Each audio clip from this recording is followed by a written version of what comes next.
You've probably thought about what your life would be like if you were a millionaire. At the same time, you have wondered how those who made it to the Forbes list did it and how you could imitate them.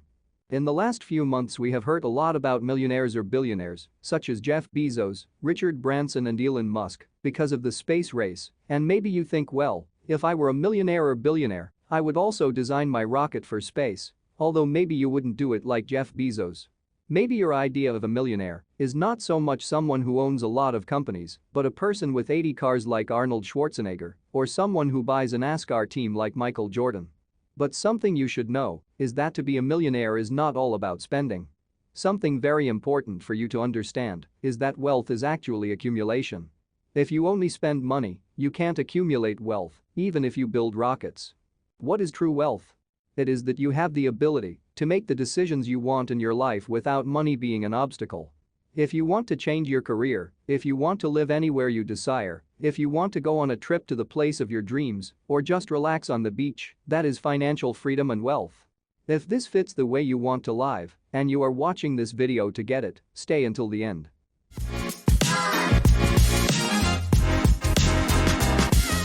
If you look at the history of the people on the Forbes list who are not millionaires in debt, but in income, stocks, assets, you will realize that this did not happen overnight, but because they had a series of habits that they repeated and that led them to wealth. We all have good and bad habits. Some smoke, others hide money in a piggy bank to not spend it. There are people who do not control small digital expenses on apps, streaming, and 1,000 different ways to spend money or save it. There are also some who are very disciplined and plan their day, meditate or control all aspects of their life, and the sum of these good and bad habits are the ones that can predict how your future is going to be. But have you ever wondered what were those habits that common people who were not born among bills and then became millionaires have? For example, Bill Gates, the founder of Microsoft, Jeff Bezos, the founder of Amazon, or Warren Buffett himself. To give you some ideas, I will introduce you to the habits of 5 millionaires. Let's start with Jeff Bezos. One of the most productive habits is to limit the number of important decisions you make in a day. Jeff Bezos only makes 6 decisions a day. The logic behind this is to avoid the decision fatigue that comes from making too many decisions on a continuous basis. When it comes to the fatigue that is built up after making unnecessary decisions, you mentally block yourself for the important things, and you don't have the best judgment. For someone who runs a company or who wants to get into the space, like Jeff Bezos, it is very important to make good decisions. An additional tip for this habit is to pick the right time of day to make decisions. In Jeff Bezos' case, it is in the morning because that is when he is less tired. An example of this tip is that many people do not make too many decisions about their clothes, and more entrepreneurs are applying it. Steve Jobs' uniforms are already known. Also, Obama said he only had 3 or 4 suits, and there are also many female CEOs who are wearing a kind of uniform. They always wear an outfit that identifies them. The logic behind this habit is that they don't have to spend their energies thinking about what they are going to wear, they don't have decision fatigue, and therefore, they can dedicate more time to important things like growing their projects. Jeff Bezos' second habit is to take time for himself. Jeff Bezos' first meetings at work begin at 10 a.m. But he wakes up much earlier so he can meditate, do any activities that he wants, read books, and, in a way, give himself the space for self-care. Long-term thinking is also an habit to apply. Jeff Bezos, in his book, Invent and Wander, in the letters he writes to the company's shareholders, always says that at Amazon, they privilege the long-term over the short-term. That is, they make decisions in which maybe in the present they are not going to make $1 million, but they know that in the future they are going to get paid. You probably think that you can't apply this to your life because you don't have a multi-million-dollar company like Amazon, but nothing could be further from the truth, since we all have to have plans for the future and also put our priorities in an important place. It may sound like typical advice, but without order you can't create that path to financial freedom. If you are enjoying this video, please remind to subscribe to the channel and turn on notifications to never miss a new video. Let's now turn to the habits of Richard Branson, the founder of Virgin Group. Richard Branson actually started with a small college magazine where he talked about music and then wanted to sell records. Since the record companies wouldn't let him sell records, he started his own music label, and this has grown into airlines, huge companies, telephone companies, and, obviously, now he is in the race to take over the space market. One of his most important habits is not to obsess. If you miss an opportunity, another one will come. In fact, he just has this phrase in which he says that opportunities are like buses. If you miss one, then another one will come along. So, if for some reason something didn't close, something didn't work out, start looking for what is going to be this new opportunity that you can take advantage of.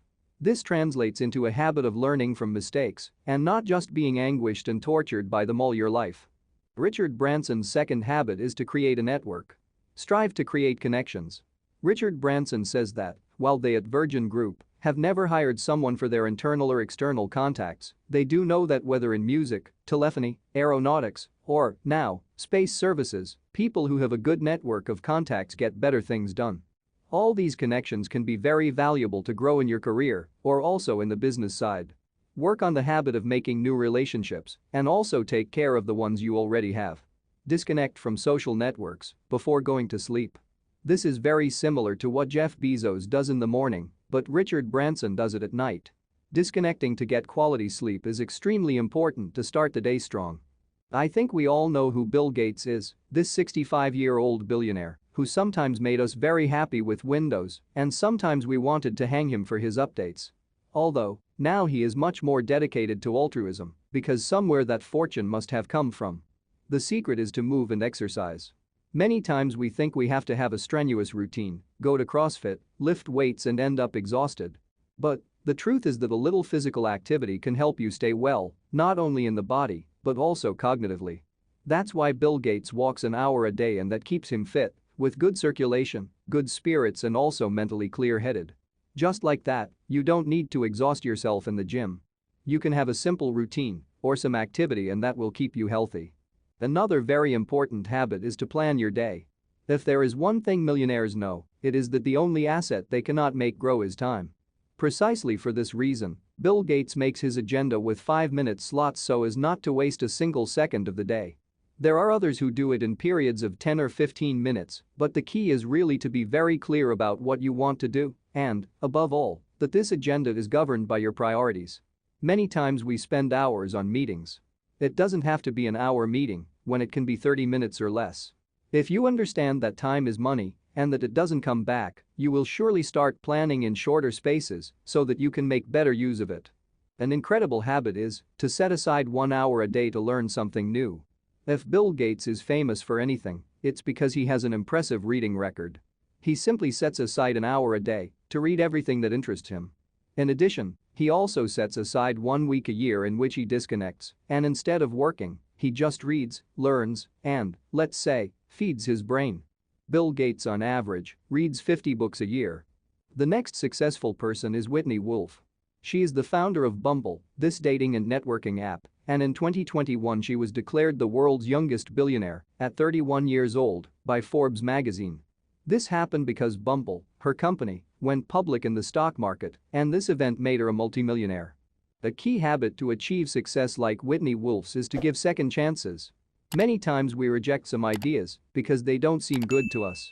Also because we tried before and they didn't work or simply because, according to us, we've already closed the page. But if Whitney Wolfe had done this, she would never have founded Bumble. She helped start Tinder at the age of 22 and she had a romantic relationship with one of the co-founders that didn't end well. In fact, she ended her relationship and also her job at Tinder. Some time later, a Russian multimillionaire approached her to propose to make another type of dating app. If she had been disappointed with the idea of Tinder and had turned down the next proposal, she would never have gone on to create a company that even went public in the stock exchange.